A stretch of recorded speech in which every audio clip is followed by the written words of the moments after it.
Good morning to all of you. स्वागत है आपका हमारे इस YouTube channel TDS study point में। तो जैसा कि ये ग्रामर के प्रोनाउन का पार्ट सेकंड है, इसके पहले पार्ट फर्स्ट जो था हमने उसमें देखा था प्रोनाउन का डिफिनीशन, उसके उदाहरण हमने प्रोनाउन के बारे में समझा था, उसका यूज क्या है, क्यों उसको ग्रामर में लिया गया, क्यों हम प्रोनाउन पढ़ते हैं, वो सब देखा था। और उसमें लास्ट में मैंने आपको 10 टाइप्स लिखवाए थे प्रोनाउन के टाइप्स। तो आज हम उन्हीं 10 टाइप्स की बात करेंगे, टाइप्स ऑफ प्रोनाउन, एक एक करके उसको समझेंगे 10 टाइप्स में जो था क्या। तो welcome back on second part of pronoun. First part जिसको जो नहीं देखे हैं वो लिंक डिस्क्रिप्शन बॉक्स में है, आप जाके देख सकते हैं फर्स्ट पार्ट वहां से। तो स्टार्ट करते हैं टाइप्स ऑफ प्रोनाउन में। फर्स्ट है पर्सनल प्रोनाउन। तो पर्सनल प्रोनाउन के बारे में हम जानते हैं, डिफिनीशन आप लिख लीजिए, नोट्स तो बनाते चलना है, मैं बार बार बोल रहा हूँ। अब पर्सनल प्रोनाउन क्या होता है? It takes the place of person और थिंग। जब किसी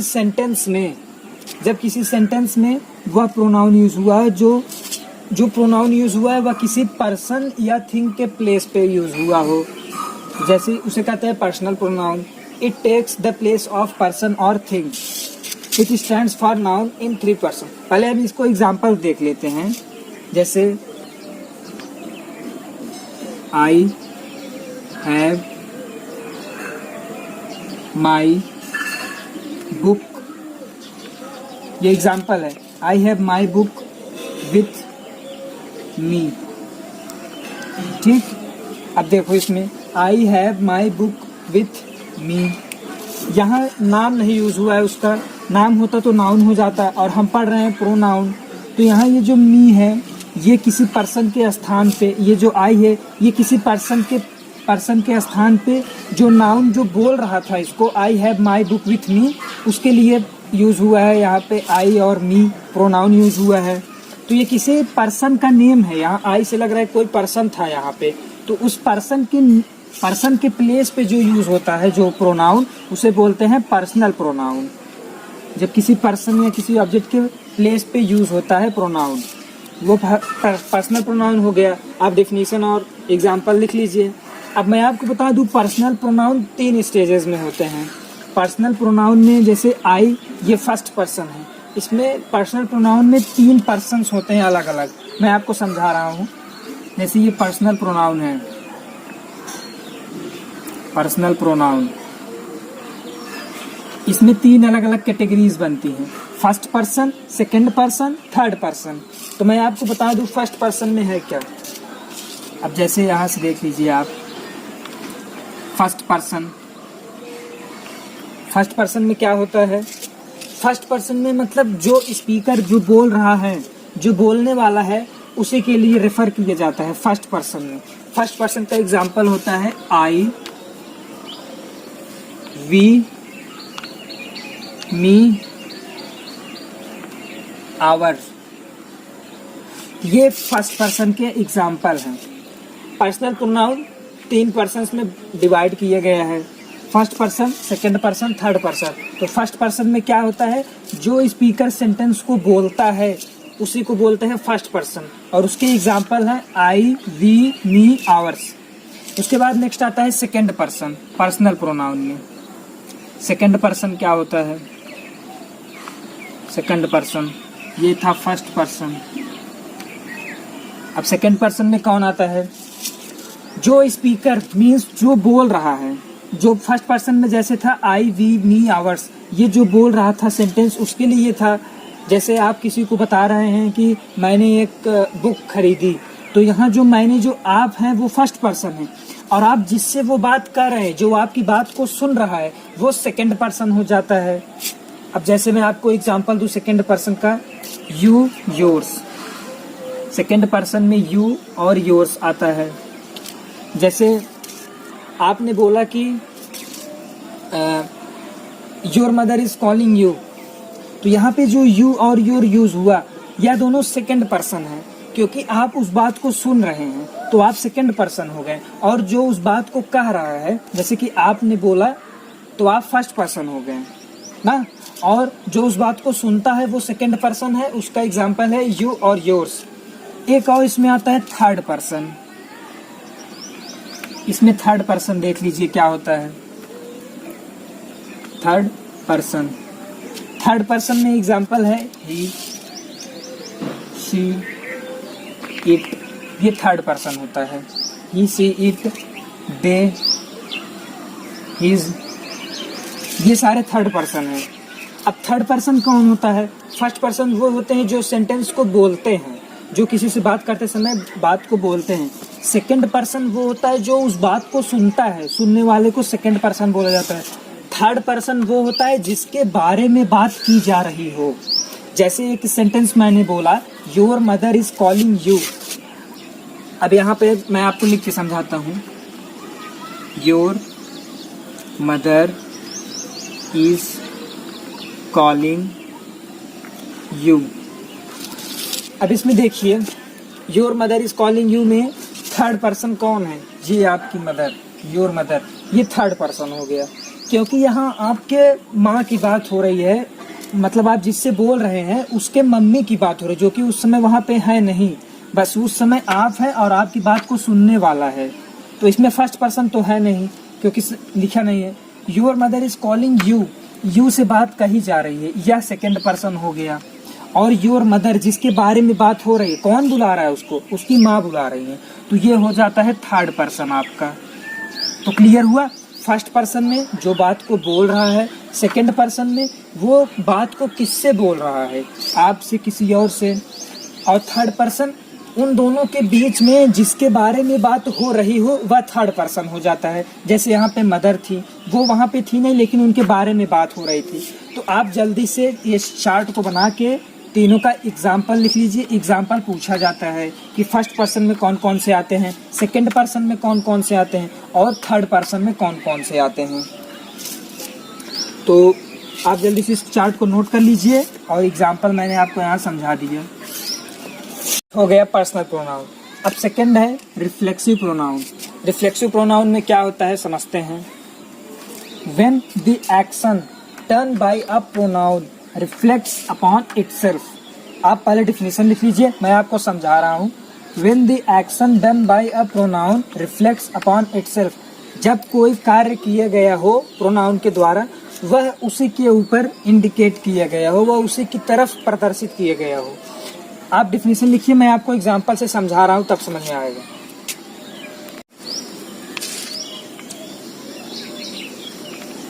एग्जांपल में जैसे you can do it your self, you can do it your self, तुम इस काम को खुद कर सकते हो, स्वयं कर सकते हो। तो यहाँ पर रिफ्लेक्सिव प्रोनाउन क्या है? योरसेल्फ। योरसेल्फ यहाँ पे जो है वह रिफ्लेक्सिव प्रोनाउन है। अब कैसे है वो देखिए। डिफिनीशन है, when the action done by a pronoun reflects upon itself, खुद के ऊपर जब कोई वर्क जो है, जब कोई वर्क खुद के ऊपर ही डाल दिया गया हो। जैसे यहाँ कोई बोल रहा है you can do it yourself, यहाँ पर यू के ऊपर ही ये जो योरसेल्फ है, यू के लिए ही बोला गया है कि तुम काम खुद कर सकते हो, स्वयं। You can do it yourself, तो योरसेल्फ रिफ्लेक्सिव प्रोनाउन हो गया। ये इसके तरफ ही इंडिकेट किया है कि तुम इस काम को कर सकते हो। तो योरसेल्फ यहाँ पे जो है रिफ्लेक्सिव प्रोनाउन हो गया। तो यहाँ थर्ड टाइप का प्रोनाउन देखते हैं, आप नोट्स बनाते चलिए। तीसरा है एम्फैटिक प्रोनाउन। तो एम्फैटिक प्रोनाउन में क्या है? When there is an emphasis upon the subject, जब जो कर्ता होता है, जो सब्जेक्ट होता है, इसके ऊपर बल दिए जाता है। एम्फेसिस मीन्स फोर्स लगाना, बल देना। जब सब्जेक्ट के ऊपर ही बल दिए जाता है तो ऐसे शब्द को एम्फैटिक प्रोनाउन बोला जाता है। आप डिफिनीशन लिखिए, मैं आपको एग्जाम्पल के साथ समझाता हूँ। एग्जाम्पल देख लेते हैं। She herself, she herself made this picture। यहाँ herself, she herself made this picture, इसमें emphatic pronoun कौन सा है? herself। क्योंकि हरसेल्फ जो है ये शी के ऊपर बल देते हुए एक इम्फेसिस करते हुए बोल रहा है, सी हरसेल्फ मेड दिस पिक्चर, उसने खुद यह पिक्चर बनाया, उसने खुद यह पिक्चर बनाया। तो यहाँ जो हरसेल्फ जो जोर दे रहा है सब्जेक्ट के ऊपर, ये यहाँ पर इम्फेटिक प्रोनाउन का काम कर रहा है। जैसे एक और example, you yourself,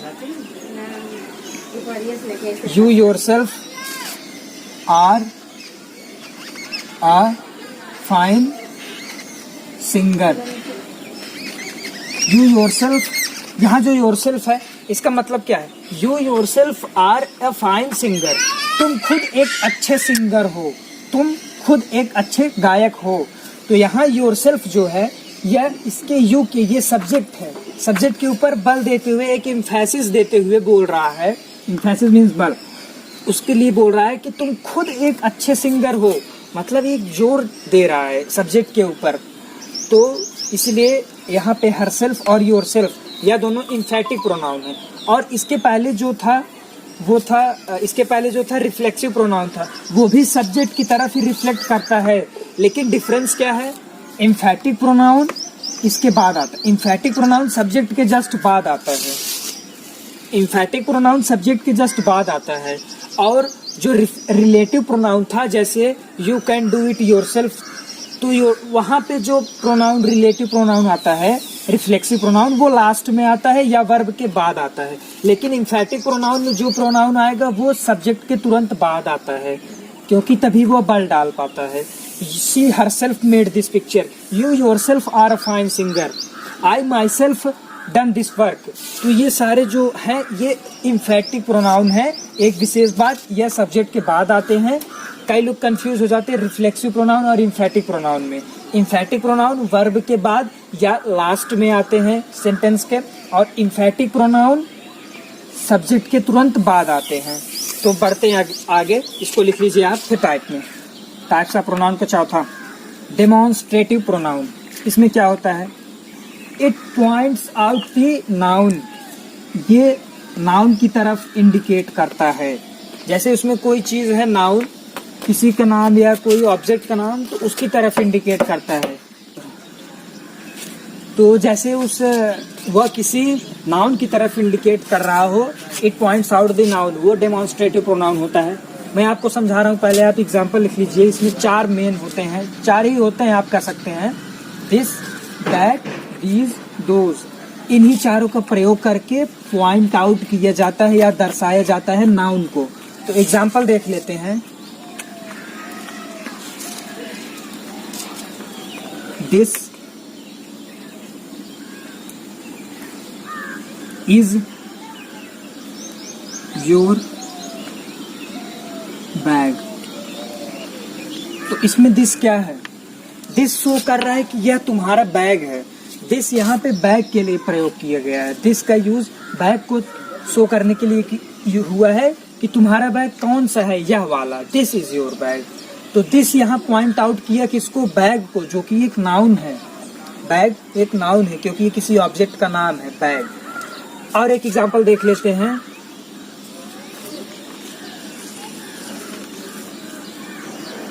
These are our trees. These यहाँ पे किसकी तरफ इंडिकेट कर रहा है, ट्रीज की तरफ। ये हमारे ट्रीज हैं, ये these are our trees। तो यहाँ these, this, that, those, ये सारे डेमोन्स्ट्रेटिव प्रोनाउन हैं। इसमें 4 ही मेन होते हैं, this, that, these, those, जो कि नाउन को पॉइंट आउट करते हैं। यहाँ पे नाउन बैग, यहाँ पे नाउन ट्री, ट्रीज। इसी से हमें पता चला, इससे ही पता चला कौन सा हमारा बैग है, दिस इज आवर बैग। तो यहाँ दिस का यूज हुआ बैग को शो करने के लिए, जो कि एक नाउन है।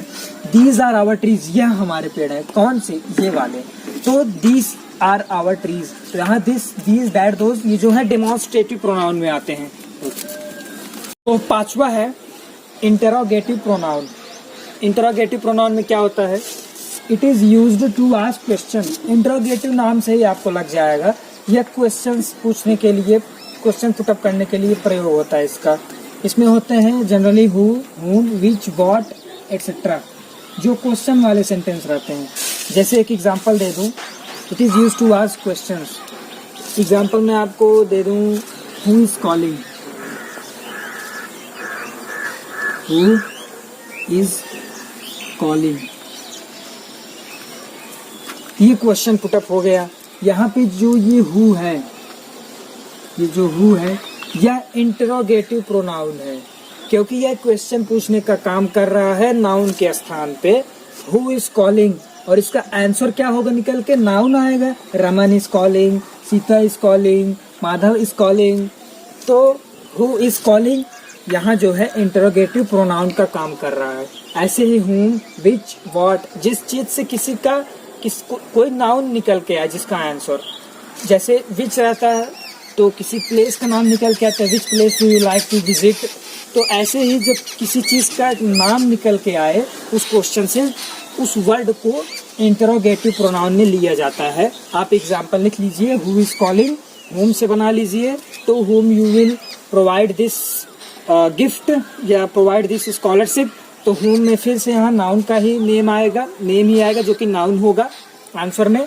तो ये इंटरोगेटिव प्रोनाउन है, तो प्रोनाउन है। इसके बाद जो 6, 7, 8, 9, 10 टाइप्स के होते हैं, मैंने आपको बताया। इस पार्ट में, पार्ट 2 में केवल हम 5 टाइप्स को ही पढ़ेंगे। आगे के जो 5 टाइप है, 6 से 10 तक के जो टाइप्स है, उसको हम पार्ट 3 में कवर करेंगे। 6 से 10 टाइप्स के, जो कि कल आएगा, कल वीडियो बनेगी। 6 से 10 टाइप्स के जो बचे हैं आपके 5, वो पार्ट 3 में आएंगे प्रोनाउन के। ये पार्ट 2 है। पार्ट 1 में लिंक डिस्क्रिप्शन बॉक्स में दिया हूँ, आप वहां से देख लीजिए। तो इंटरोगेटिव प्रोनाउन तक आप अच्छे से नोट्स बना लीजिए, लाइक कर दीजिए, शेयर कर दीजिए और लर्न करिए। धन्यवाद।